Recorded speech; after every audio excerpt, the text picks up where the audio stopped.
10 ఏళ్లలో ఎప్పుడు లేని విధంగా 20 లక్షల ఎకరాల్లో పంటలు ఎండబెట్టినందుకు కాంగ్రెస్ పార్టీకి ఓటేయమని అడగడానికి వస్తారా?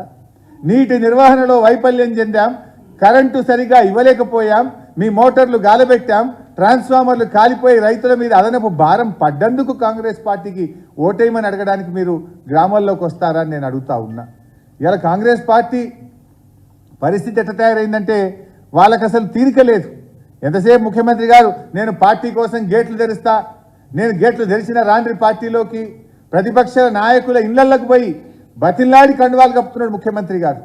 మీరు గేట్లు తెరవాల్సింది పార్టీ గేట్లు కాదు, ప్రాజెక్టుల గేట్లు తెరవండి, ఎండిపోతున్న పంటలు కాపాడండి, గ్రామాల్లోకి వెళ్ళండి, రైతులకు ధైర్యం కల్పించండి, వెంటనే అత్యవసరంగా రివ్యూ మీటింగ్ పెట్టి రాష్ట్రంలోని రైతులకు ఎక్కడెక్కడ ఎంత నష్టం జరిగిందో అంచనా వేసే విధంగా రిపోర్ట్లు తెప్పించి ప్రతి ఎకరానికి 25,000 రూపాయల ఆర్థిక సహాయం చేయాలని చెప్పి బీఆర్ఎస్ పార్టీ పక్షాన మేము డిమాండ్ చేస్తూ ఉన్నాం.